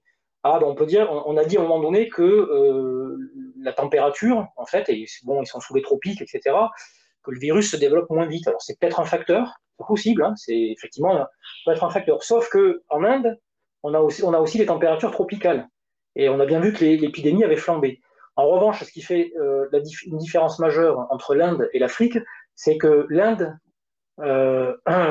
donc avec sa population, sa grande population, compte à peu près 2% des cas de paludisme dans le monde. Voilà. L'Afrique, en fait, regroupe 94% des cas de paludisme. Ça veut dire quoi? Ça veut dire que quand vous allez vous faire traiter dans un hôpital et que vous avez des symptômes qui sont associés au paludisme, bah, la plupart du temps, on ne fait pas forcément un diagnostic, c'est-à-dire on ne fait pas forcément une goutte épaisse pour vérifier si c'est le paludisme, on va vous donner un traitement antipaludéen. C'est-à-dire qu'on va vous donner on va vous donner de la... mince, j'ai donc les nouveaux traitements antipaludéens qui sont faits à partir de la fameuse plante chinoise. J'ai un trou de mémoire, mais ça va me revenir tout à l'heure. D'ailleurs, ça va me revenir tout de suite parce que comme j'étais en mission il n'y a pas longtemps et que j'ai toujours une boîte dans mes affaires, je devrais trouver ça assez rapidement. Et on a, voilà, donc ça c'est le quartem. Donc on a de l'artéméter. J'arrive de l'artémisinine en fait, hein, dont l'artéméter, enfin, c'est la molécule qui est développée à partir de l'artémisinine, donc qui est une plante qui a été utilisée depuis très longtemps en Chine, etc., mais qui a été donc traitée par l'industrie pharmaceutique et qui permet d'avoir ces produits-là et qui sont en vente partout, quoi, enfin, dans n'importe quelle pharmacie, dans les hôpitaux, etc. Donc les Africains prennent des traitements réguliers avec ce type de molécules. Voilà. Et donc, ben, on pourrait faire des études et voir si effectivement s'il n'y a pas un lien de cause à effet entre la prise de ces traitements, parce qu'ils en prennent 3, 4 fois, 5 fois par an, notamment à la saison des pluies. Ce qui leur crée une sorte d'immunité qui porte ses fruits. Forcément, enfin en tout cas, ça vaut le coup d'analyser, au moins de faire des études pour vérifier s'il n'y a pas, voilà, une immunité passive, enfin un lien de cause à effet entre les deux. Bah, bien sûr. Bah, en recherche en épidémio, c'est ce qu'on fait. On fait des liens. On essaie de faire des liens en fait entre une cause et un effet. Et puis on teste et on va vérifier. Si c'est pas ça, on passe à autre chose. Mais là, pour l'instant, les choses ne sont pas vérifiées. Il y a pas la volonté de vérifier. Tout ça parce qu'on a dit de manière dogmatique que l'hydroxychloroquine n'était pas efficace. Et là aussi, on peut parler de l'affaire du Lancet-Gate. Le Lancet-Gate, c'est un article qui a été publié dans le Lancet très tôt, dès qu'on a annoncé que l'hydroxychloroquine pouvait avoir un effet positif sur la prise en charge du Covid. Et donc, en disant, qui a été publié par Surgisphère, qui est une société un petit peu opaque américaine, voilà, et donc, ils ont dit que c'était totalement inefficace, qu'ils avaient fait des études dans différents hôpitaux, que tel hôpital avait envoyé toutes les données. Voilà. Et quand d'autres scientifiques ont vérifié, ils ont appelé les hôpitaux et les hôpitaux ont dit mais on n'a jamais transféré d'informations sur ces sujets-là. Sauf que le mal avait été fait parce que donc ça a été publié dans le Lancet, qui est la première revue médicale mondiale. Ça a été publié. Donc l'OMS a dit hydroxychloroquine, niet. Les pays occidentaux, États-Unis, France, enfin tous les pays d'Europe ont dit niet. Voilà. Et quand l'affaire a été révélée, et peu de temps après, bah, les décisions avaient été prises. Et les décisions n'ont jamais été... Il n'y a pas eu de rétropédalage par rapport à... Non, il n'y a pas eu de rétropédalage. Mais l'explication à ça aussi, c'est le fait que pour mettre en place une politique vaccinale et pour la faire accepter par tout le monde pour avoir l'immunité collective, eh ben, on trafique l'information sur le reste. Ça, c'est, Oui, ça, pour c'est, revenir, c'est- vous disiez tout à c'est l'heure ma- qu'un vaccin puisse s'imposer, il ne faut pas qu'il y ait d'alternative, c'est ça? C'est ce que vous bah, mentionniez en tout à fait, l'heure. pour qu'il y ait une autorisation de mise sur le marché, il ne faut pas qu'on ait d'un produit dont on ne connaît pas le risque ni le bénéfice, et c'est le cas pour ces vaccins-là, puisque comme j'ai dit tout à l'heure, on aura des informations un peu plus précises à partir de décembre 2023. Eh ben, il faut pas qu'on ait de traitement qui soit efficace et qui pourrait en fait apporter des effets équivalents ou meilleurs que ceux de la vaccination. Voilà, et qui en plus ne coûtent rien, parce qu'en plus ces produits-là ne coûtent rien. C'est des Alors, produits qui sont tombés dans le domaine public. j'ai des questions aussi qui tournent autour de la vaccination pour les enfants. Donc, quels sont les risques afférents à la vaccination pour les enfants? Est-ce qu'actuellement, il est pensé un vaccin avec des doses qui sont adaptées pour les enfants? Est-ce que c'est prévu ou non? Parce que là, effectivement, on a le sentiment que le gouvernement appuie sur la pédale d'accélérateur pour la vaccination des adolescents pour commencer, alors même que, évidemment, rien ne semble avoir été prévu spécifiquement pour les enfants. Alors, il faut savoir que les enfants, en tout cas pour les moins de 12 ans, même les moins de 16 ans, etc., on n'a rien, on n'a quasiment pas de cas. C'est-à-dire que la justification d'une vaccination des enfants en raison de l'incidence du Covid chez les enfants, elle est nulle. Il n'y a pas d'argument là-dessus, il n'y a aucun argument. Et d'ailleurs, on a des articles, enfin, il y a même un article de l'INSERM, etc., qui est plutôt pro-vaccination et qui figure, je crois, dans le petit livre, qui dit non, les enfants, pour l'instant, c'est pas le moment, quoi, c'est pas à l'ordre du jour. Sauf que ce qui est intéressant de savoir, c'est que les laboratoires pharmaceutiques ont commencé à tester les enfants à partir de l'âge de 6 mois, dès le début de l'année 2021. C'est pour ça que je dis que c'est eux qui prennent les décisions et c'est eux qui donnent la dynamique. Parce qu'en fait, ils ont commencé à faire les tests sur les enfants, évidemment, avec l'arrière-pensée de vacciner les enfants. Ils ont pas dépensé des millions, des dizaines de millions de dollars, juste en se disant peut-être qu'un jour on vaccinera les enfants. Oui, c'est déjà Si le, prévu. fait, c'est qu'il y a eu une décision qui a été prise en amont. Et à mon avis, la décision, c'est eux qui la prennent. Malheureusement, c'est eux qui la prennent. Et c'est eux, qui tirent un petit peu les ficelles. Alors évidemment, avec l'accord des autorités, mais on sent bien qu'il n'y a pas de dissociation en fait entre ce secteur privé et la gouvernance, enfin des gens pour lesquels on a finalement voté, quoi. Voilà. Donc il y a un vrai souci, il y a un vrai souci de gouvernance, il y a un vrai souci. Pour moi, le principal problème, enfin, il y a le problème sanitaire, mais il y a vraiment ce problème-là. Et ça c'est vraiment une préoccupation qui doit concerner tout le monde, hein, qui doit concerner Et tout le monde. qui est vrai, proprement d'ordre politique et qui n'est pas exclusivement sanitaire, parce Non, qu'effectivement. qui est pas du tout sanitaire. Bon, on le voit bien. Enfin, il y a plusieurs personnes qui en ont parlé aussi. C'est que depuis l'affaire du Covid, il n'y a plus de problèmes sociaux en France, hein. Les gilets jaunes, on les voit plus. Il y a vraiment un contrôle en fait sur les populations via comment dire via le sujet sanitaire. Mm. Voilà. Alors est-ce que c'est un effet d'opportunisme? Je sais pas. Probablement. Est-ce que c'est un effet d'opportunisme? Probablement. Voilà, mais il y a peut-être aussi d'autres raisons à ça, hein. Et ça, je pense qu'il faut être très attentif. En tout cas, il y a plusieurs éléments qui permettent de se poser des questions qui sont légitimes, comme celles que j'ai évoquées tout à l'heure. Mais il y en a sûrement d'autres, hein. Il y a d'autres personnes qui réfléchissent aussi à ces sujets-là et qui ont des informations à transmettre et qui les transmettent au fur et à mesure. On voit bien que chez les médecins, c'est très difficile d'arriver à s'exprimer parce que les médecins qui sont en activité, ils dépendent de l'ordre des médecins. Et le conseil de l'ordre des médecins, ils sont en lien avec l'industrie pharmaceutique. Enfin, tous ces organismes, tous ces chapeaux, en fait, sont tous noyautés. Mm. Que ce soit Donc l'ANSM. l'émergence d'une parole alternative est extrêmement complexe. Voilà, moi je l'ai pas dit au début, mais bon, je suis pas médecin, donc je dépends pas du CNOM, hein, donc je peux pas être rayé du conseil de l'ordre des médecins.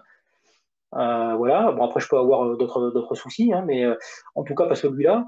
Euh, et puis après, il y a tous les gens qui ont aussi un intérêt dans leur activité professionnelle en lien avec la santé, avec l'industrie pharmaceutique. Et l'industrie pharmaceutique a des moyens qui sont. Enfin, c'est la première industrie avant l'industrie militaire ou après l'industrie militaire. Je sais que les deux se tiennent.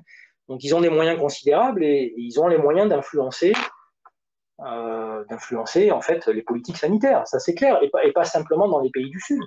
C'est vrai aussi dans les pays du Nord. Enfin, Bill Gates, il influence les politiques dans les pays du Sud, mais il les influence aussi dans les pays du Nord, faut pas se leurrer. Mm. À l'OMS, vous prenez l'OMS, vous enlevez le financement des États-Unis, d'accord, le financement gouvernemental des États-Unis, et vous enlevez le financement de Bill Gates, il reste pas grand-chose. Mm. Il reste pas grand-chose. Parce que ce sont eux qui financent essentiellement l'OMS, qui est rappelons-le, une organisation privée. Ce ne sont pas des gens qui sont élus. D'accord? C'est une organisation privée, l'OMS. Le système des Nations Unies est une organisation privée. Je reviendrai aussi sur un dernier groupe de questions avant de voir s'il y a d'autres choses qui émergent. Les questions qui tournent autour justement de l'immunité naturelle par rapport à l'immunité du vaccin. Est-ce que l'une est supérieure à l'autre? Est-ce que l'une est plus pérenne que l'autre? Est-ce que c'est un mythe de penser qu'une immunité naturelle est possible alors qu'il y a évidemment la pression vis-à-vis du vaccin? Et corollaire aussi, tout ce qui a trait aux personnes qui ont eu elles-mêmes le Covid. Est-ce que ça a un sens de se faire vacciner dans la mesure où le fait d'avoir eu le Covid a créé normalement une immunité naturelle? Quelles recommandations vous auriez par rapport à ces questions-là? Alors ça c'est très difficile de répondre à cette question-là. C'est un vrai sujet. Si vous regardez par exemple l'évolution pendant la première vague, et je crois que c'était la Suède ou la Norvège, je sais plus, la Norvège, je crois, ou la Finlande, enfin un de ces trois pays nordiques, hein, je crois que c'est la Finlande ou la Norvège, qui avait fait le choix en fait de l'immunité naturelle. Voilà. Donc ils ont dit, nous, on laisse aller, il n'y a pas de port de masque, etc. Bon, on a eu une incidence, évidemment, qui a été beaucoup plus élevée, d'accord? Et on a eu le nombre de morts aussi qui a été beaucoup plus élevé. Et donc, ils ont revu leur politique et finalement, ils se sont alignés sur les autres. Alors, le choix qu'ils ont fait, à mon avis, était pas pertinent en début d'épidémie. Alors, c'est un pari qu'ils ont fait aussi, hein. Ça pouvait avoir du sens. Ils ont joué sur l'épidémie, sur l'immunité collective. Mais on sait que cette immunité collective ne marche pas parce que, par exemple, au Brésil, où on avait la ville, il y avait une ville qui a été très fortement touchée. On a vu 65% de la population qui avait été touchée lors de la première vague. On n'avait pas les vaccins à ce moment-là. Et on s'est dit, au moment de la deuxième vague, on va voir un effet d'immunité collective parce que la ville sera protégée. Enfin, en tout cas, les habitants sont protégés. Et ça n'a pas du tout été le cas. Ils ont pris la deuxième vague de plein fouet. Donc, il n'y a Donc, il pas n'y eu a pas cette d'immunité naturelle. bah, l'immunité naturelle, en tout cas, face aux variants, elle n'a pas fonctionné. Ça, c'est certain. Bon, si le virus mute, alors là, on peut se poser la question de la mutation, hein. Est-ce que le virus mute parce qu'il y a une pression qui est exercée à cause de la vaccination? Et ça, c'est fort possible. C'est des théories qui ont été développées, enfin, qui sont appuyées en tout cas par le professeur Montagnier aussi, pas uniquement euh, par, euh, par le Hollandais, là, Ah, Geert, mais- qui a aussi. Donc, on voit bien, enfin, la défense du virus, c'est sa capacité mutagène. Donc, si effectivement on le bouscule, et c'est le cas avec la vaccination de masse, hein, puisque bon, forcément, on le repousse un peu dans ses retranchements, on peut supposer qu'il y ait une capacité mutagène qui soit de plus en plus, voilà, qui utilise en fait cette capacité-là. Alors, tous les virus ont une capacité mutagène, hein, tous, hein, c'est une fonction naturelle en fait, mais elle pourrait être accélérée par le phénomène de vaccination. Ça, c'est vrai. Après, entre guillemets, l'autre difficulté qui existe avec la vaccination, c'est que c'est une course, quoi, en fait. C'est-à-dire, pour vacciner 7 milliards, bon, en imaginant qu'on vaccine 85% de la population, ça veut dire qu'il faut toucher 7 milliards de personnes sur les 8 milliards existants sur la planète presque aujourd'hui. Bah, vous vaccinez pas 7 milliards de personnes en 3 mois. Donc, en fait, le virus va toujours trouver en fait, des poches où il peut se développer, où il peut muter. Voilà. Et donc, ce pari de enfin, cette politique de la vaccination de masse et de la protection en fait par la vaccination, c'est aussi un pari. C'est un pari, mais qui repose pas qui ne repose pas sur sur des faits démontrés, en tout cas pas en phase de pandémie mondiale. On a réussi à endiguer des épidémies qui sont locales ou des pandémies qui sont régionales, c'est-à-dire qui touchent quelques pays, mais sur une pandémie mondiale comme ça sera toujours une course contre la montre. Est-ce qu'on arrive à vacciner? Alors, sauf à avoir un vaccin qui soit recombinant, c'est-à-dire un vaccin qui soit efficace en fait sur l'ensemble des souches variantes. Pour l'instant, on n'est pas sûr que les vaccins qu'on utilise aujourd'hui soient efficaces sur la totalité des. Là, je ne l'ai pas présenté non plus, mais par exemple, les études qui ont été faites, il y a notamment une étude qui est très intéressante qui montre que sur le variant d'Oxford, donc le variant anglais, les vaccins sont 2 fois moins efficaces que sur le virus d'origine. Et sur le variant sud-africain, ils sont 6,5 fois à 8,5 fois moins efficaces. Donc on voit bien que si on a encore une mutation en fait de ces variants qui vont s'éloigner de la protection qu'offrent les vaccins aujourd'hui, eh ben, ça veut dire que les vaccins n'auront pas été efficaces et qu'il faut tout recommencer. C'est-à-dire qu'il faut recommencer des campagnes de vaccination. Et donc on repart de zéro. Et donc ça sera quelque part un échec en fait. Mais ça, on ne sait pas. On ne peut pas le savoir à l'avance. Alors, dernière question, et on terminera le débat sur cet épineux problème. Peut-être que vous avez eu une idée là-dessus ou pas. Ce virus, il mute, il a des particularités, il offre un spectre de symptômes particulièrement importants et divers. A-t-on des éléments suffisamment probants pour estimer qu'il est de fabrication humaine ou bien d'origine naturelle aujourd'hui? Alors, bon, ça, c'est effectivement pas un sujet que j'aborde dans le petit livret, mais donc sur l'origine du virus. Et là, il y a effectivement des choses qui sont assez intéressantes aujourd'hui. Alors, on est quasiment sûr aujourd'hui que donc le virus est lié à l'ingénierie humaine. Voilà. Comment dire, on avait déjà Monsieur Pérez et puis le professeur Luc Montagnier qui l'avait déjà évoqué et qui l'avait évoqué à travers une démonstration qui est assez, comment dire, qui est bien étayée, notamment à travers la GP 120, donc qui est qui est un élément en fait de ce virus et qui était apparu en fait sur qui n'était pas présent sur le virus d'origine et puis qui était présent en fait sur les variants et il avait montré que cette présence ne pouvait pas avoir été faite par une mutation naturelle. Donc il y avait ça, il y avait le modèle mathématique de Pérez là qui était donc l'approche par les mathématiques qui est très intéressante et puis il y a une autre approche qui a été récemment validée qui est l'empreinte digitale. En fait, c'est-à-dire que alors, comment expliquer ça de manière simple? Ça veut dire que quand vous faites de l'ingénierie moléculaire, vous laissez une trace, en fait, vous laissez une empreinte. Voilà. Il y a une empreinte d'ingénierie moléculaire. Donc après, il y a une méthode qu'on appelle une méthode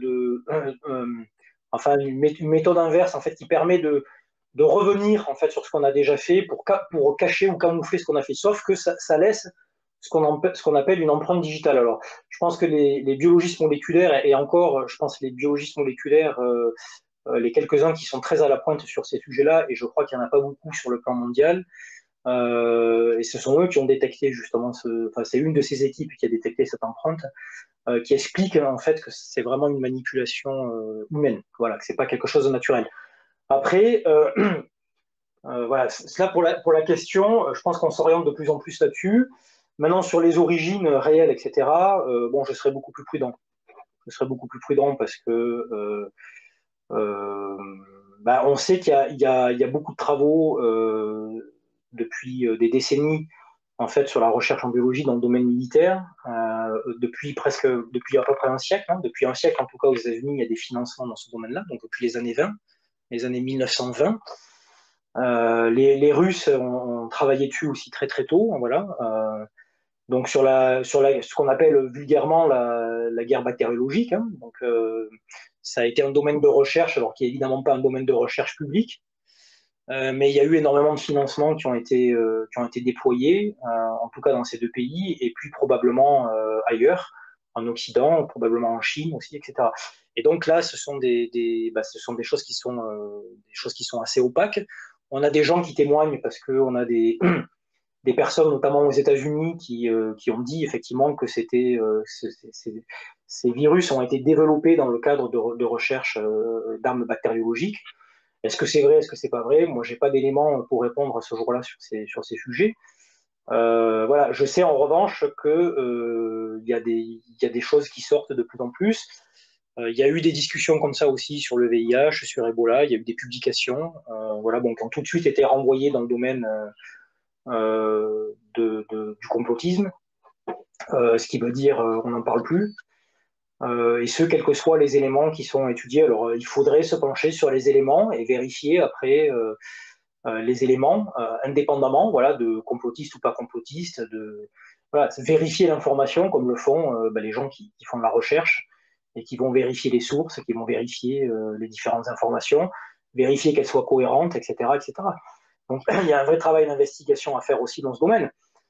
Et on peut très bien imaginer, en pleine guerre économique entre la Chine et les États-Unis, que le virus ne soit pas forcément sorti du laboratoire de Wuhan. Surtout quand on a un rapport de la CIA qui est rendu public et qui date de 2010 et qui explique qu'il y aura un virus qui sortira de ce laboratoire-là.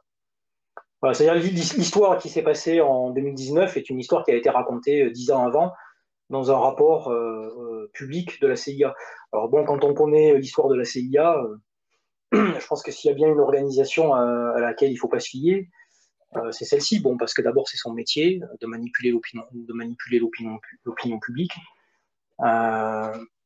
Et ensuite, on sait que ces organisations-là sont impliquées dans un ensemble d'affaires qui sont que je qualifierais de pas très propres, quoi. Voilà, donc c'est tout ce que je peux dire là-dessus, mais sur le fait que ça relève de l'ingénierie biochimique, probablement, on a de forts éléments aujourd'hui pour penser que ça peut être le cas. Je rappelle que les chercheurs chinois qui avaient travaillé sur le sujet au début, etc., ont totalement disparu de la circulation, hein. On ne sait plus où ils sont. Bon, en même temps, avec les Chinois, c'est pas une surprise. Très étonnant. Mais voilà, c'est pas très étonnant. Mais les questions restent ouvertes. Je ne suis pas sûr qu'on ait un jour une réponse très claire sur le sujet.